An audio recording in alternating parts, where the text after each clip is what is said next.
Hello friends, welcome to Make My Exam. I am Dr. Vipin and today we will discuss the topic President Powers. पहले lectures में हमने president के बारे में discuss किया था।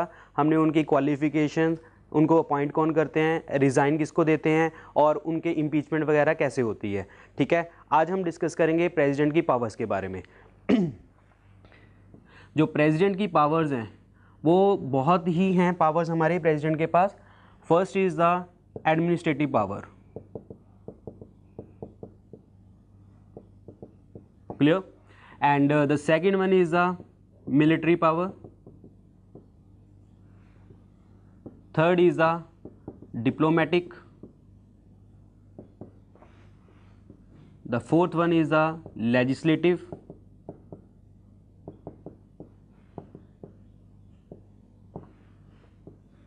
fifth is the emergency, and the sixth one is the pardon power. ठीक है, तो इसमें हम डिस्कस करेंगे कि प्रेसिडेंट के पास पावर्स जो हैं इसमें ये क्या क्या करते हैं।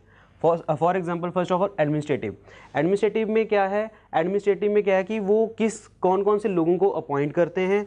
मिलिट्री पावर्स क्या है कि वो हमारी जो मिलिट्री है, आर्मी है, उसमें इनका रोल क्या है। डिप्लोमेटिक है, डिप्लोमेटिक जिसे हम कहते हैं कि हाँ हमारे जो कंट्री के एम्बेसडर्स होते हैं, जो एम्बेसी वगैरह में होते हैं, उनको ये लोग मतलब प्रेसिडेंट जो हैं वो कैसे उनको अपॉइंट करते हैं बाहर और बाहर के लोगों को रिसीव करते हैं। लेजिस्लेटिव पावर्स क्या है, लेजिस्लेटिव पावर्स में है कि उनकी कानूनी शक्तियाँ क्या हैं, वो लॉ मेकिंग कैसे है और वो पार्लियामेंट के रिगार्डिंग उनका क्या रोल आता है। एमरजेंसी पावर है, जैसे हमारी कंट्री में कोई भी एमरजेंसी लगे, like for example national emergency, constitutional emergency और चाहे हमारी फाइनेंशियल इमरजेंसी लगे, तो वो किस तरीके से वो डील करते हैं। The next is the pardon power. Pardon power हमें पता है कि हाँ जैसे सपोज करो कोई प्रिजनर है, उसको किस तरीके से वो माफ़ भी कर सकते हैं, उनकी सज़ा कम कर सकते हैं। तो इस चीज़ में आज हम डिस्कस कर रहे हैं topic powers of the president. तो first of all administrative power के बारे में हम डिस्कस करेंगे। जो एडमिनिस्ट्रेटिव पावर है, एडमिनिस्ट्रेटिव पावर मैंने अभी आपको बताया कि एडमिनिस्ट्रेशन के बारे में इसमें डिस्कस होगा। लाइक जैसे for example first he is the head of the state, ये हमें पता है, हमने लास्ट लेक्चर में डिस्कस किया था कि he is the first highest authority of India. तो वो क्या है, he is the head of the state. And the second he appoints, वो किन किन लोगों को अपॉइंट करते हैं। He appoints first of all prime minister of India, clear. Prime minister के साथ उसकी काउंसिल होती है, काउंसिल में जैसे हमारे डिफेंस मिनिस्टर, फाइनेंस मिनिस्टर, बहुत सारे मिनिस्टर्स आते हैं। इसमें उनकी काउंसिल ऑफ मिनिस्टर्स को भी कौन अपॉइंट करते हैं, हमारे प्रेसिडेंट, क्लियर। तो प्रेसिडेंट के पास इनको अपॉइंट करने की अथॉरिटी है। And the second is the जितने भी हमारे गवर्नर्स हैं, governors of the states, chief justice of India, जजेस of supreme court and high court. इसमें ये चीज़ ध्यान रखना, हाई कोर्ट का एग्जाम में क्वेश्चन हमेशा ज़्यादातर वो क्वेश्चन पूछते हैं कि जजेस ऑफ द हाई कोर्ट को कौन अपॉइंट करता है, तो हमें आंसर पता है कि हमारे कंट्री के प्रेसिडेंट इनको अपॉइंट करते हैं। इलेक्शन कमीशन जो हमारे चुनाव वगैरह करवाते हैं। फाइनेंस कमीशन, फाइनेंस कमीशन होता है जो हमारी स्टेट्स को, जो हमारे पास टैक्सेशन इकट्ठी हुई होती है, उनको डिस्ट्रीब्यूट करने का काम कर रहे हैं। Attorney general of India,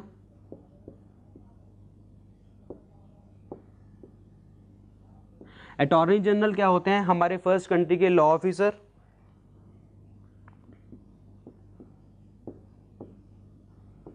members of UPSC, UPSC क्या है, हमारा यूनियन पब्लिक सर्विस कमीशन। और किन लोगों को अपॉइंट करते हैं, कैग जिसे हम कहते हैं controller and auditor general.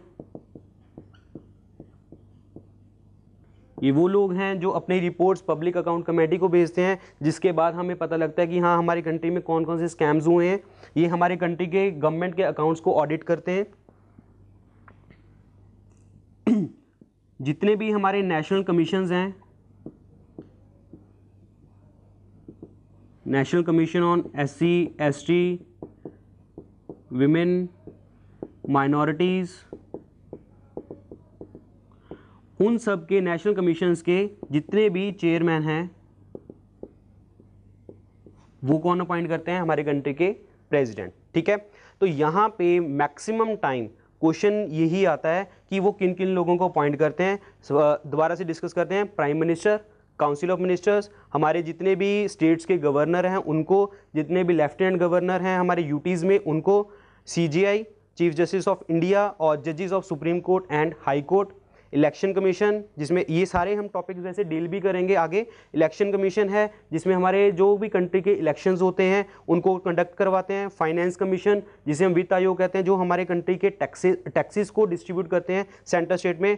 Attorney general होता है कि हमारी कंट्री का लॉ ऑफिसर होता है फर्स्ट, वो ये गवर्नमेंट को बचाता है कि अगर सपोज करो कि गवर्नमेंट के अगेंस्ट कुछ केस होता है तो ये गवर्नमेंट की तरफ से लड़ता है। मेंबर्स ऑफ यूपीएससी लाइक जो भी हमारे यूनियन पब्लिक सर्विस कमीशन है जो हमारे कंडक्ट करते हैं एग्ज़ाम यूपीएससी के, IAS IPS एंड जितने भी CDS वगैरह एग्जाम्स होते हैं उनके जो मतलब ऑर्गेनाइजेशन है उनके मेंबर्स को कौन अपॉइंट करते हैं? हमारे कंट्री के president. CAG, controller and auditor general क्या है? ये हमारे कंट्री के जितने भी गवर्नमेंट के अकाउंट्स हैं उनको ऑडिट करते हैं। एंड आफ्टर दैट इनका जो जो भी रिपोर्ट होती है ये पब्लिक अकाउंट कमेटी को सबमिट करते हैं। एंड आफ्टर दैट ये अपने जो कंट्री के स्कैम्स हैं वो पब्लिकली आते हैं। And the next is the national commission on SC ST women and minorities. इनके जितने भी चेयरमैन हैं सभी के चेयरमैन कौन अपॉइंट करते हैं? कंट्री के प्रेसिडेंट। क्लियर? तो अभी हमने डिस्कस किया है एडमिनिस्ट्रेटिव पावर के बारे में, अब हम डील करेंगे मिलिट्री पावर में।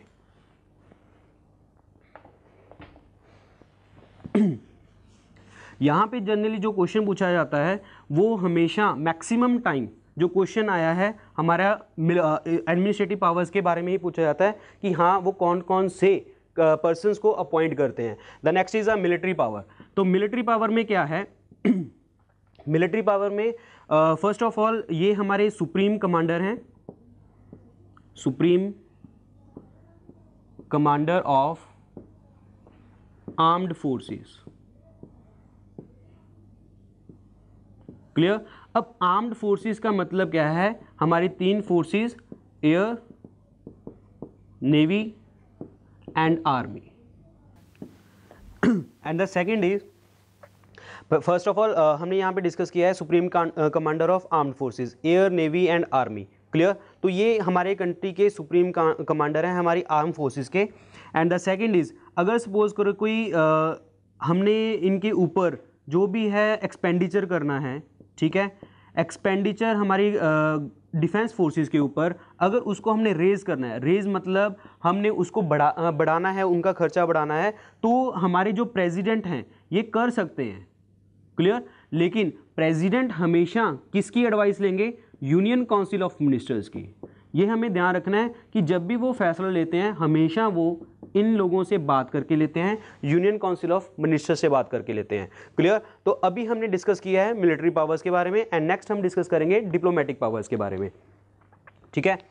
अब डिप्लोमेटिक पावर्स क्या होती हैं? डिप्लोमेट्स क्या होते हैं कि जैसे हमारी कंट्री में जो होते हैं लाइक जैसे हाई कमिश्नर्स, एम्बेसडर्स, ठीक है, तो वो हम दूसरी कंट्रीज में अपॉइंट करते हैं। क्लियर? तो डिप्लोमेटिक पावर्स में क्या है कि जितने भी हमारे एम्बेसडर्स होते हैं, एम्बेसडर्स, क्लियर, उनको दूसरी कंट्री में भेजना, क्लियर, और दूसरी कंट्री से हमारी कंट्री में जो आते हैं तो वो रिसीव करने का काम किसका है? हमारे प्रेसिडेंट का। कहने का मतलब कि वो उनको भेजते भी हैं, he sends and he also receives the same from the other country. Clear? वो कौन कर रहे हैं? हमारी कंट्री के प्रेसिडेंट क्या कर रहे हैं? वो एम्बेसडर्स को भेज भी रहे हैं और उनको रिसीव भी कर रहे हैं हमारी कंट्री में। Clear? Next is the international treaties. International treaties, agreements. Clear? जितने भी इंटरनेशनल ट्रीटीज होती हैं, एग्रीमेंट्स होते हैं, वो किसके नाम से सेव होते हैं? किसके नाम से साइन होते हैं? हमारे कंट्री के प्रेसिडेंट के नाम से। क्लियर? जितनी भी ट्रीटीज़ हैं, एग्रीमेंट्स हैं, वो कंट्री के प्रेसिडेंट करेंगे। अगेन प्रेसिडेंट जो हैं वो किससे बात करके करते हैं? ये प्रेसिडेंट हमेशा यूनियन काउंसिल ऑफ मिनिस्टर्स के साथ डील करेंगे, तो देन आफ्टर डैट वो अपना डिसीजन ले लेते हैं। अगेन ये यूनियन काउंसिल ऑफ मिनिस्टर हमने बहुत पहले भी डिस्कस किया था पार्लियामेंट के लेक्चर में। यूनियन काउंसिल ऑफ मिनिस्टर कौन होते हैं? आपके जो प्राइम मिनिस्टर के साथ उनकी एक जो काउंसिल होती है, ठीक है। और काउंसिल में कौन कौन लोग होते हैं? हमारे सारे के सारे मिनिस्टर, जितने भी हम न्यूज़पेपर्स में पढ़ते हैं, like defence minister, finance minister, ठीक है, कॉमर्स मिनिस्टर, इस तरीके से। क्लियर? एंड ये हो गई है हमारी कंट्री की प्रेसिडेंट की डिप्लोमेटिक पावर्स। नेक्स्ट हम डिस्कस करेंगे लेजिस्लेटिव पावर्स के बारे में। अब लेजिस्लेटिव पावर्स में क्या है? लेजिस्लेटिव पावर्स में हमारी कंट्री के प्रेसिडेंट की कानूनी शक्तियां हैं, ठीक है। तो लेजिस्लेटिव पावर्स क्या है? फर्स्ट ऑफ ऑल जितने भी हमारा सेशंस होते हैं, ठीक है, सेशंस को समन करना, prorogue and dissolve the Lok Sabha. Clear? अब हमने पहले भी डिस्कस किया था, पुराने लेक्चर्स में भी डिस्कस किया था, समन, प्रोरोग एंड डिसॉल्व कौन करता है? हमारे कंट्री के प्रेसिडेंट। अगेन इसमें क्या है कि जब भी हम किसी भी सेशन को बुलाएंगे, ठीक है, जब भी हमारा सेशन होता है, अगेन मैं यहाँ पे हल्का सा बता देता हूँ, जैसे हमने शॉर्टकट में याद किया था लास्ट लेक्चर्स में, BMW से, budget, monsoon and winter session से। क्लियर? जब भी ये सेशन होगा उनको बुलाएंगे कौन? हमारे कंट्री के प्रेसिडेंट बुलाएंगे। क्लियर? प्रोरोग अगेन, जो अगर हमने उस चीज़ को ख़त्म करना है अगेन, या फिर हमने हाउस को डिसॉल्व करना है, टर्मिनेट करना है, तो अगेन वो कौन करेंगे? हमारे कंट्री के प्रेसिडेंट करेंगे। क्लियर? नेक्स्ट, जब हमारे इलेक्शंस हो जाते हैं, ठीक है, अब इलेक्शंस के बाद जो हमारा फर्स्ट सेशन है, ठीक है, फर्स्ट सेशन में हमेशा प्रेसिडेंट उनको मिलने आते हैं, ठीक है, उनसे मतलब जो कहने का मतलब ये है कि उस सेशन को स्टार्ट करने के लिए किस अथॉरिटी की परमिशन की ज़रूरत है, कौन आके स्टार्ट करवाता है? वो हमारे कंट्री के प्रेसिडेंट करवाते हैं। क्लियर? Next, joint sitting. हमने ज्वाइंट सीटिंग पहले भी पढ़ा था। अब ज्वाइंट सीटिंग होता क्या है? पहली बात तो कि ज्वाइंट सीटिंग को बुलाता कौन है? अगेन हमारे कंट्री के प्रेसिडेंट। क्लियर? अब ज्वाइंट सीटिंग को बुलाने का काम इनका है। अगेन इसमें हमने पहले लेक्चर्स में भी डिस्कस किया है, इसकी सीटिंग को कौन चेयर करता है? हमारे कंट्री की लोकसभा के स्पीकर इसको चेयर करते हैं। अगेन ज्वाइंट सीटिंग होता क्या है? अगर सपोज करो कि किसी भी कारणवश, ठीक है, हमारे लोकसभा राज्यसभा को कोई भी बिल पास नहीं करते और वो जो बिल है आपका 6 मंथ तक इस हाउस से उस हाउस से, क्लियर, जैसे लोकसभा से जाता है वो राज्यसभा में जाता है, तो ये आपस में इधर उधर जाता रहता है 6 मंथ तक, तो उसके बाद वो बिल डेडलॉक हो जाता है। ठीक है, अब डेडलॉक में उसके बाद क्या होता है कि कंट्री के जो प्रेसिडेंट हैं दोबारा से इस चीज़ को समन करवा सकते हैं, ज्वाइंट सीटिंग करवा सकते हैं लोकसभा और राज्यसभा की मीटिंग बुलवा के। Clear? The next is the, हमने लिखा था कि वो राज्यसभा के मेंबर्स को नॉमिनेट करते हैं। वो कितने मेंबर्स को नॉमिनेट करते हैं? 12 मेंबर्स को। क्लियर? एंड वो लोकसभा के में कितने करते हैं? 2 मेंबर्स को। क्लियर? अब ये जो राज्यसभा के 12 मेंबर्स हैं, ये हमने शॉर्टकट तैयार किया था वही क्लास वर्ड से। ठीक है, और ये 2 मेंबर्स कौन होते हैं? Anglo Indians. ठीक है, अब इसमें क्लास में हमने याद किया था, सी हमने याद नहीं करना है, L for literature, A for arts, S for science, S for social service. Clear? ये 2 मेंबर्स कौन से हैं? Anglo Indians. मैंने आपको बताया था कि एंग्लो इंडियंस कौन होते हैं? British Indians. क्लियर? अब ये है हमारी कंट्री की प्रेसिडेंट की लेजिस्लेटिव पावर्स। क्लियर? अगर सपोज करो कोई बिल है, अगर कोई बिल है उसको एक्ट बनाना है, ठीक है, तो उसको एक्ट बनाने के लिए हमारे कंट्री के प्रेसिडेंट के साइंस की ज़रूरत है। अगर सपोज करो जो बिल है वो पास हो चुका है फ्रॉम लोकसभा और राज्यसभा। क्लियर? लोकसभा राज्यसभा के बाद वो साइनिंग अथॉरिटी किसके चलेंगे? सिग्नेचर किसके चलेंगे? हमारे कंट्री के प्रेसिडेंट के। क्लियर? जब तक साइन नहीं करेंगे प्रेसिडेंट, वो चीज़ जो है वो एक्ट नहीं बनेगी। क्लियर? अगर एक्ट बनाना है तो हमारे कंट्री के प्रेसिडेंट के साइन की ज़रूरत है। क्लियर? कहने का मतलब हमने एक बात पहले भी डिस्कस किया था पहले लेक्चर में, एग्जीक्यूटिव पावर, एग्जीक्यूटिव पावर का मतलब कि एग्जीक्यूटिव मतलब लागू करना, इंप्लीमेंट करना, वो किसके हाथ में होता है? कंट्री के प्रेसिडेंट के हाथ में। Clear? And the next is legislative power में उनकी एक पावर आती है ordinance power.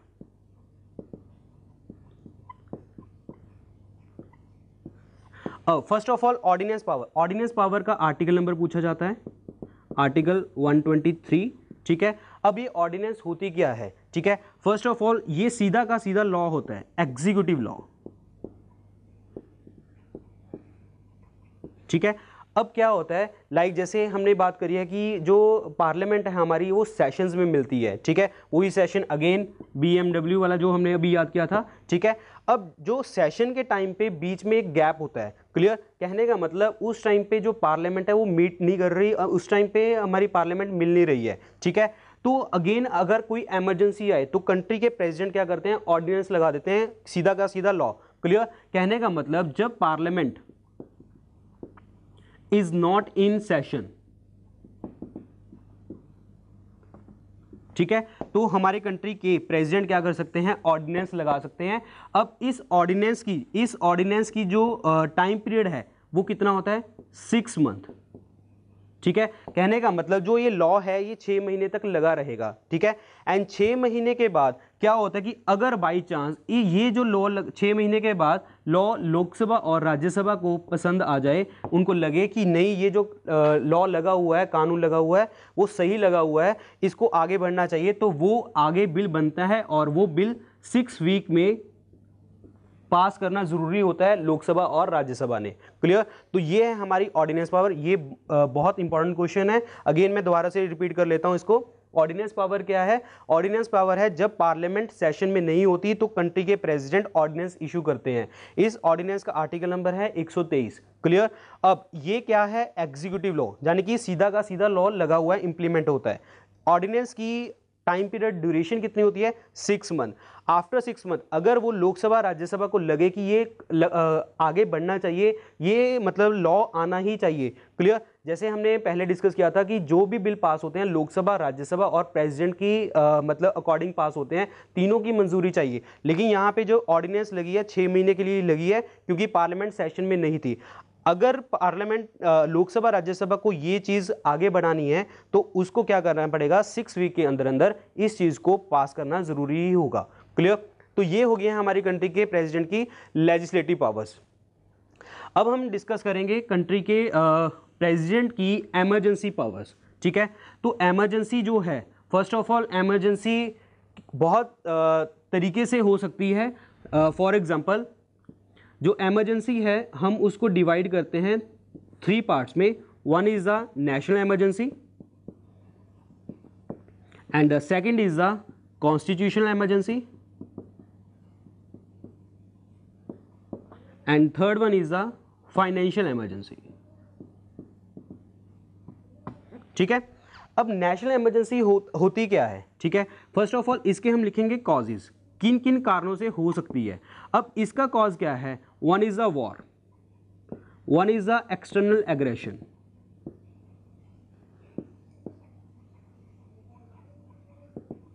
And third is the internal disturbance.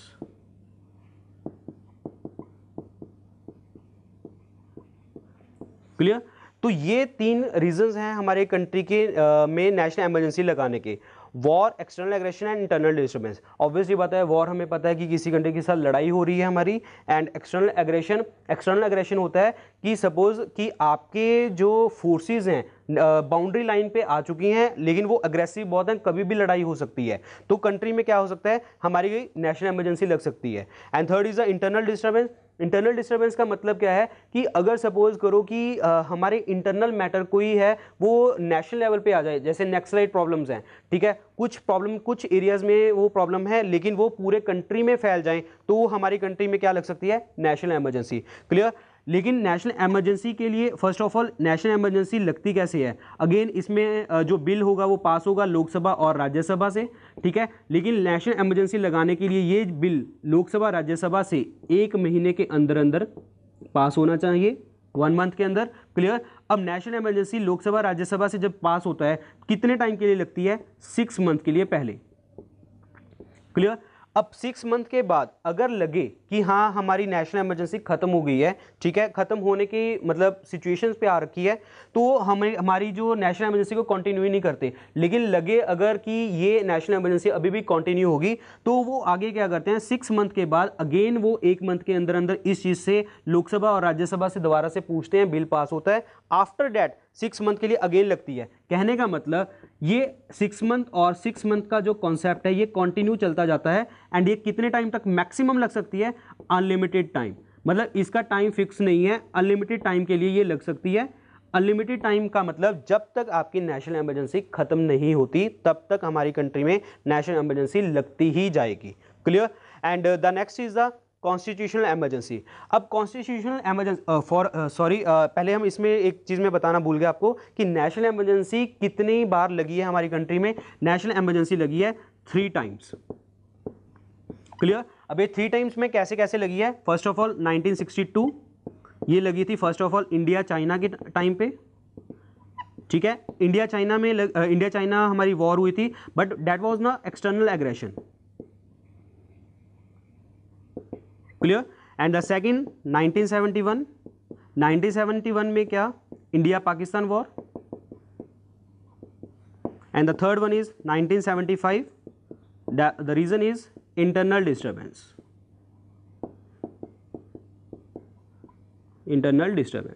Clear.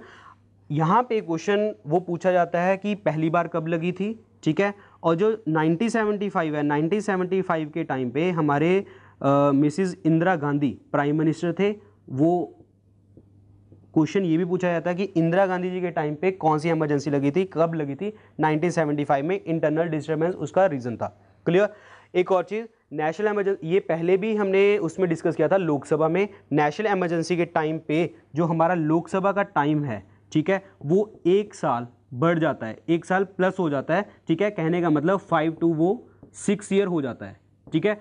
अब ये 5 से 6 साल सिर्फ एक बार हुआ है, यानी कि हमारे 1975 के टाइम पे, इंदिरा गांधी जी के टाइम पे। क्लियर। तो ये है हमारी national emergency. The next is the constitutional emergency.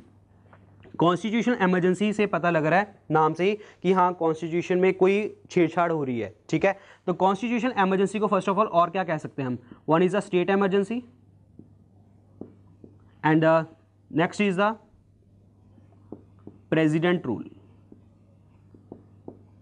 ठीक है। तो इनको 3 चीज़ों से जाना जाता है, कॉन्स्टिट्यूशनल इमरजेंसी, स्टेट इमरजेंसी और प्रेसिडेंट रूल।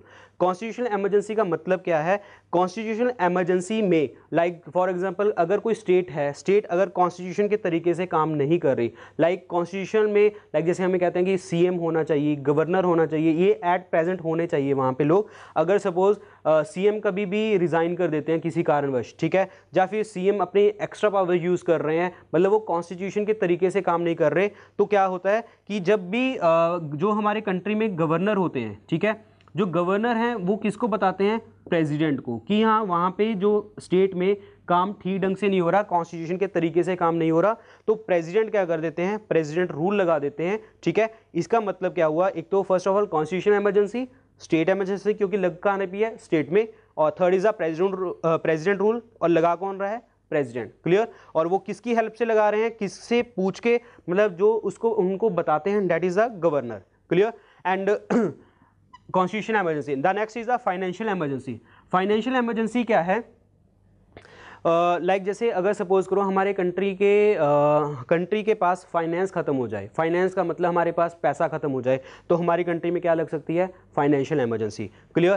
फाइनेंशियल इमरजेंसी में फर्स्ट ऑफ ऑल ये हमारी कंट्री में अभी तक कभी भी नहीं लगी, नो अभी तक नहीं लगी है, ठीक है। एंड फाइनेंशियल इमरजेंसी का टाइम कैसे होता है, 6 मंथ के लिए पहले लगती है, ठीक है। 6 मंथ के बाद आगे अगेन कंटिन्यू होती है, जैसे हमने नेशनल इमरजेंसी में डिस्कस किया था, 6 month plus 6 month plus 6 month और अनलिमिटेड टाइम के लिए, तो 6 मंथ प्लस 6 मंथ अगेन यहाँ पे वही कॉन्सेप्ट है। अगेन ये मैक्सिमम कितनी लग सकती है, अनलिमिटेड टाइम के लिए, ठीक है। अनलिमिटेड टाइम का मतलब क्या है, जब तक हमारे कंट्री के फाइनेंसिस दोबारा से नहीं आ जाते हमारे पास, या फिर हम कह सकते हैं कि जब तक हमारी सिचुएशन फाइनेंशियल कंडीशन जो है वो ठीक नहीं होती तब तक ये इमरजेंसी लगती रहेगी। क्लियर। यहाँ पे हम डिस्कस करना भूल गए हैं कॉन्स्टिट्यूशन इमरजेंसी में 6 मंथ वाला कॉन्सेप्ट हमारा नेशनल इमरजेंसी में 6 month unlimited time, financial emergency में भी same 6 month and unlimited time. लेकिन यहाँ पे क्या होता है, पहली बार 6 मंथ के लिए लगती है, ठीक है, अगेन उसमें भी अगेन 6 मंथ, लेकिन इसका मैक्सिमम टाइम क्या है 3 इयर्स, ठीक है। तो कॉन्स्टिट्यूशन इमरजेंसी जो लगती है वो मैक्सिमम 3 इयर्स के लिए लगती है। क्लियर। और इसमें सबसे ज़्यादा एक और इंपॉर्टेंट चीज़, आर्टिकल नंबर पूछे जाते हैं। नेशनल इमरजेंसी का जो आर्टिकल नंबर है दैट इज 352। क्लियर।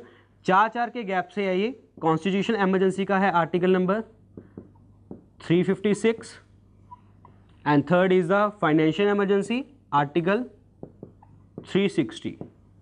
क्लियर। कभी कभी वो एग्जाम में इस आर्टिकल से ऐसे ही क्वेश्चन पूछा जाता है कि अभी तक कौन सा आर्टिकल हमारा इंप्लीमेंट नहीं हुआ, that is article 360, that is the financial emergency, क्योंकि अभी तक कभी भी ये लगी नहीं है। ठीक है। तो दोबारा से एक बार हल्का सा इसको दोबारा से देख लेते हैं।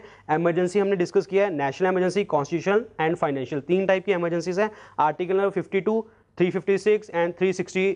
क्लियर। 3 टाइम्स हमारी नेशनल इमरजेंसी लगी है। क्लियर। नेशनल इमरजेंसी के रीजंस क्या हैं, war, external aggression, internal disturbance. और हमारी कंट्री में तीनों रीजन से हमारी इमरजेंसी लगी हुई है ये, that is 1962 India China external aggression, 1971 India Pakistan, 1975 internal disturbance. Internal disturbance कब लगी थी, इंदिरा गांधी जी के टाइम पे। और हमारे लोकसभा का टाइम 1 साल बढ़ जाता है नेशनल इमरजेंसी में 5 to 6 ईयर, और ये अभी तक एक बार लगा हुआ है, दैट इज 1975। क्लियर। एंड ये बिल जो होता है लोकसभा राज्यसभा से पास होना चाहिए, दैट इज 1 मंथ के अंदर, और उसके बाद कितने टाइम के लिए लगती है, 6 मंथ के लिए, एंड कंटिन्यू चलती रहती है। और maximum time it's no time limit, it's unlimited time, जब तक हमारी नेशनल इमरजेंसी खत्म नहीं होती। Clear. And the second is the article 356 constitution emergency. अगर हमारी कंट्री के जो सीएम वगैरह हैं नहीं काम ठीक ढंग से कर रहे, कॉन्स्टिट्यूशन तरीके से नहीं काम कर रहे, स्टेट में कुछ प्रॉब्लम चल रही है, तो हमारी कंट्री में प्रेसिडेंट रूल लग जाता है। प्रेसिडेंट रूल में कौन हेल्प करता है, गवर्नर। गवर्नर जो हैं उनको रिपोर्ट भेजते हैं, किसको, प्रेसिडेंट को, और अगेन 6 मंथ के लिए लगती है पहले, और maximum time 3 years. Clear. Financial emergency, financial emergency जो होती है कि अभी तक कभी भी नहीं लगी, एंड उसके बाद 6 मंथ के लिए मिनिमम लगती है, and maximum unlimited time. Clear. तो यहाँ पे सबसे ज़्यादा important cheese article 352, article 356 and article 360। और ये क्वेश्चन में अभी डिस्कस किया है कि ये जो क्वेश्चन पूछा जाता है कि अभी तक कौन सा आर्टिकल इंप्लीमेंट नहीं हुआ, कौन सी इमरजेंसी अभी नहीं लगी। क्लियर। और इसमें फर्स्ट टाइम कब लगी थी, इंदिरा गांधी जी के टाइम पे कब लगी थी। क्लियर। तो अभी हमने डिस्कस किया है कंट्री की इमरजेंसी पावर्स, सॉरी कंट्री के प्रेसिडेंट की emergency powers. Clear. The next is the pardon power. अब पार्डन पावर में क्या है कि किस तरीके से हमारे जो प्रेसिडेंट हैं, ठीक है, वो अपनी पार्डन पावर यूज कर रहे हैं। लाइक फॉर एग्जांपल वो कंट्री के जितने भी हमारे प्रिजनर्स हैं उनको किस तरीके से क्षमा करते हैं, किस तरीके से। तो पार्डन पावर में क्या है, पार्डनिंग पावर, ठीक है। पार्डनिंग पावर में भी आगे 5 तरह का कॉन्सेप्ट है। 1 is the pardon, second is the commutation, 1 is the remission, 1 is the respite, and the last one is the reprieve or reprieve. Clear. ठीक है। अब पार्डनिंग पावर में first of all pardon power, पहले इसका article number, pardoning power किस में आती है, आर्टिकल 72 के अंदर। क्लियर। पार्डन पावर में क्या है, जब उन्होंने किसी को कंप्लीटली ही माफ कर दिया है, कोई भी सजा हो, वो जो प्रिजनर है वो जेल से बाहर है, तो that is called pardoning power और पार्डन पावर। ठीक है। कम्यूटेशन, कम्यूटेशन में क्या होता है, अगर सपोज करो कि अगर किसी को डेथ सेंटेंस मिला हुआ है, ठीक है, अब डेथ सेंटेंस में उसको उसने इम्प्रिजनमेंट कर दिया, फॉर एग्जांपल 2 इयर्स के लिए उसको सजा दे दी, ठीक है, तो अगर वो डेथ सेंटेंस में कोई भी सजा में चेंज कर रहे हैं लेकिन डेथ नहीं है उसमें, तो वो कौन सी पावर यूज कर रहे हैं, अपनी कम्यूटेशन। क्लियर। रिमिशन क्या होता है, अगर सपोज करो कि उसको 2 इयर्स की सजा मिली हुई है एंड 2 इयर्स में 2 ईयर्स में वो उसको कन्वर्ट कर रहे हैं 1 साल के अंदर, तो वो कौन सी पावर यूज़ कर रहे हैं? Remission. Clear. And the fourth is a respite. Respite क्या होता है? Avoiding A laser sentence instead of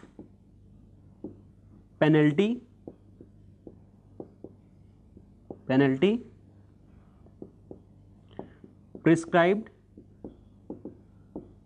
in view of pregnancy or women offender। Clear? ठीक है। स्पेशली ये जो है स्पेशल करेक्टर्स को देख के दी जाती है और इसमें क्या करते हैं, उनको सज़ा कम दे देते हैं इंस्टेड ऑफ पेनल्टी, मतलब पेनल्टी नहीं लगाते। और मेनली ये किस केसेस में देखी जाती है? प्रेग्नेंट और विमेन अफेंडर्स के केस में। Clear. The next is the reprieve और रिप्रीव। क्लियर। रिप्रीव में क्या होता है?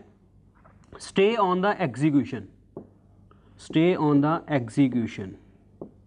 ठीक है, मतलब उसको डेथ सेंटेंस नहीं मिली हुई। ठीक है, फॉर एग्जांपल जैसे कोई जो प्रिजनर होता है वो एप्लीकेशन लिख देता है अपने कंट्री के प्रेसिडेंट को। क्लियर। तो वो अगर उस पर वो स्टे लगी हुई है तो ऑटोमेटिकली कौन सी पावर यूज़ हो रही है? उनकी रिप्रीव। क्लियर। तो अभी हमने डिस्कस किया कंट्री के प्रेसिडेंट की पार्डन पावर के बारे में। क्लियर। अभी हमने एक पॉइंट और रह गया हमारा इसमें, that is the veto powers.